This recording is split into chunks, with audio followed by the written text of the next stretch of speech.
ଅଜଣା ଅଚିହ୍ନା ଯୁବକ କାନ୍ଧରେ ମଥା ରଖି ରାଜା ଘର ଗପ ଶୁଣୁଥିଲା। ସେ କାହା ପାଇଁ ଅଜଣା ଅଚିହ୍ନା ହେଇପାରନ୍ତି, ହେଲେ ମୋ ପାଇଁ ନୁହେଁ। ସେ ଅକ୍ଷାଂଶ ମହାପାତ୍ର ମୋ ବନ୍ଧୁ ସିଏ। କଣ କହିଲୁ? କଣ କହିଲୁ ବନ୍ଧୁ? ଶୁଣ, ବନ୍ଧୁର କାନ୍ଧ ଉପରେ ରଖି ଗପ ଶୁଣାଯାଏନି। ଏଇଥିପାଇଁ ମୋ ସହିତ ଯୁକ୍ତି କରିକି ଯାଇଥିଲୁ। ସତ କହ କିଏ ସେ? ସତ କହ। ମୋ ପ୍ରେମିକ। ମୁଁ ତାଙ୍କୁ ଭଲ ପାଏ। ବିବାହ କରିବା ପାଇଁ ଆମେ କଥା ଦେଇ ସାରିଛୁ। একদম চুপ। বেশি পার্টি করিব তো জীবনটাকে কাটি বুলা কুকুরଙ୍କୁ ଦେଇଦେବି। কোন ପାଇଁ ବୁଲା କୁକୁରକୁ ଦେଇଦେବୁ? ମୁଁ କେ ଭୁଲ କରିଛି? କେ ପାପ କରିଛି? ମୁଁ ପାପ କରିଛୁ।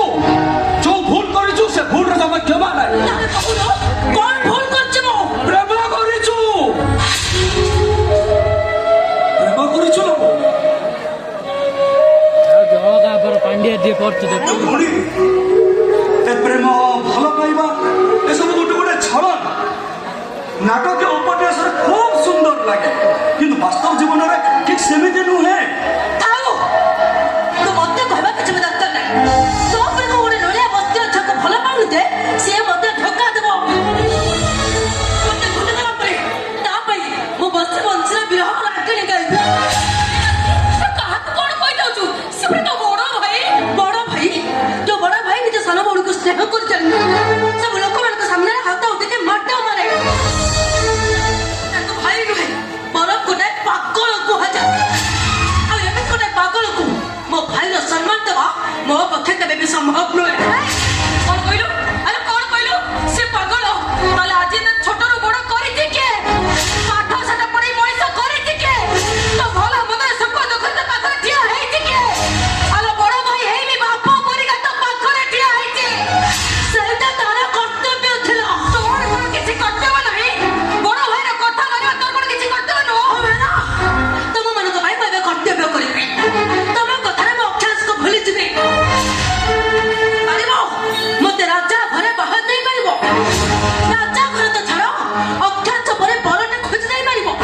ମୁଁ ଜାଣେ ତମେ ମାନେ ପାରିବନି, ତ ମୁଁ ଅକ୍ଷାଂଶକୁ ବାହା ହେବି। ଅସମ୍ଭବ। କାହିଁକି ଅସମ୍ଭବ? ସେ କଥା ମୁଁ ଜାଣିନି। ମୁଁ କହୁଛି ଶୁଣ, ମୋ ରାଜା ମନା କରିଛି ମାନେ ସେଠି ତୋର ବାହାଘର ହେଇପାରିବନି। ତୁ ତ କହିବୁ ନା, ତୁ କଣ ଜାଣିବୁ ସମ୍ପର୍କ କଣ? ତୁ କଣ ଜାଣିବୁ ଭଲ ପାଇବା କଣ? ଯଦି ଜାଣିଥାନ୍ତୁ ତାହେଲେ 25 ବର୍ଷ ହେଲା ତୋ ସ୍ୱାମୀ ଠାରୁ ତୁ କେବେ ଅଲଗା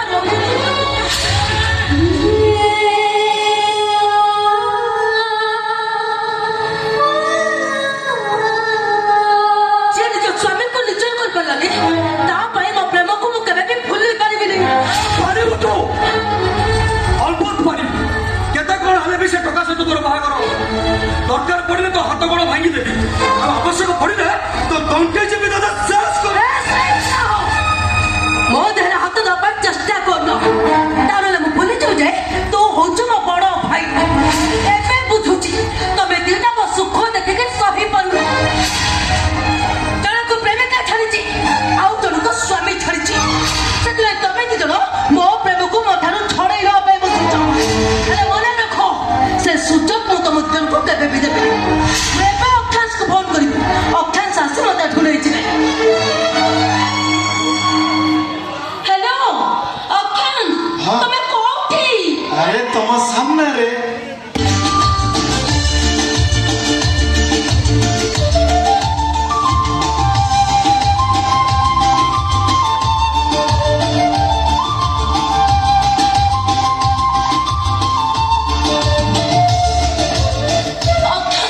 ତମେ ମତେ ଏଠୁ ନେଇଚାଲ। ଏବଂ ତମ ଭଲ ଲୋକ ନୁହନ୍ତି। ଆଙ୍କ ପାଖରେ ମୁଁ ଗୋଟେ ସେକେଣ୍ଡ ରହିବା ପାଇଁ ଚାହୁଁନି। ଆଚ୍ଛା। ଚାଲ ଅକ୍ଷାଂଶ, ମୁଁ ସବୁଦିନ ପାଇଁ ଏ ଘର ଛାଡି ତମ ସହିତ ଯିବି। ଚାଲ। ଏ ସେଇଠି ଦିଅ। ରାକ୍ଷୀ, ମତେ କଂସ ବନିବାକୁ ବାଧ୍ୟ କରିନି। ସେଦିନ କଂସ ତା ଭଉଣୀର ସନ୍ତାନ ମାନଙ୍କୁ ହତ୍ୟା କରିଥିଲା। ଆଜି ଯଦି ଆବଶ୍ୟକ ପଡେ ମୁଁ ତତେ ହତ୍ୟା କରିବି। ଏ ରାକ୍ଷୀ, ତୁ ଯାହାକୁ ଭଲ ମଣିଷ ଭାବୁଛୁ ସେ ଜମା ଭଲ ମଣିଷ ନୁହେଁ। ସେ ଗୋଟେ मधुआ साहित्यिक भाषा मद्यप इंग्राजी ड्रंक अब ठीक अच्छे କେତେବେଳେ କେତେ ସାଙ୍ଗତରେ ବସିଲ ମଦ ପିଇଦିଏ ତାପରେ ଯଦି ସବୁବେଳେ କଣ ହେଲା ସେଠୁ?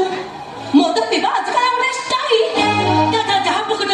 ଅଛି ସିଏ ମଦ ପିଇ ପାରିବ। ମଦ ପିଇବା ଆଜିକାଲି ବଡ ଲୋକମାନଙ୍କର ଗୋଟାଏ ଗୋଟାଏ ପେଶ। ହେଲେ ତତେ କଣ କିଏ ବସ କରିଦେଇଛି ନା କଣ? ରାକ୍ଷୀ ଇବ ତମ ମାମା ହଁ ମୋ ମାମା। ମାମା ମାମା ମାମା ମାମା ଆପଣ ଦେଖିବେ ଆପଣ ଝିଅଟି ଯେତିକି ସୁନ୍ଦର ଦେଖାଯାଉଛି ଆମ ଘରୁ ଗଲେ ପୁରା ଆହୁରି ସୁନ୍ଦର ଦେଖାଯିବ। ହଁ ସପ୍ତାହ ଭିତରେ ତାର ରଙ୍ଗ ଚେଞ୍ଜ ହେଇଯିବ। ଦେଖିବେ, ଦେଖିବେ। ଏ ଭାଇ ଆପଣ ଭାଷାରେ ମଦ୍ୟପ ସ୍ୱାମୀ ଆପଣଙ୍କ ଭଉଣୀକି ଦେଖିବେ କେତେ ଖୁସିରେ ରଖୁଛି। ଜାଣିଛି ଜାଣିଛି ସେ କେତେ ଖୁସିରେ ରହିବ। ହଁ ଏ ରାକ୍ଷୀ ଆମେ ଯେତେବେଳେ ଛୋଟ ଛୋଟ ହେଇଥିଲା ସେତେବେଳେ ବାପା ଆମକୁ ଛାଡି ଚାଲିଲେ। ସେବେଠାରୁ ଏଇ ମା ଆମକୁ ପାଳି ପୋଷି ଏଡ଼ିକିରୁ ଏଡ଼ିକି କେତେ କଷ୍ଟରେ ଆମକୁ ପାଠ ପଢେଇଲା। ଯେତେବେଳେ ଆମେ ଯାହା ଆଣି କରୁ ସବୁ ଆଣିଦେଲା। ତାହେଲେ ଆଜି ତୁ ଗୋଟେ କଥା ଶୁଣିଲେ ତ ପାଦ ତଳୁ ମାଟି ଖସି ଯିବନ। ତୁ ଯୋଉ ପ୍ରେମ କରୁନୁ ଏ ପ୍ରେମ କରିବା ନିଶାଟା ଚଢିଯିବ। ତୋର ପ୍ରେମିକ ଅକେଶ ଖାଲି ମଦ ପିଏନି, ସେ କିଛି କହିବା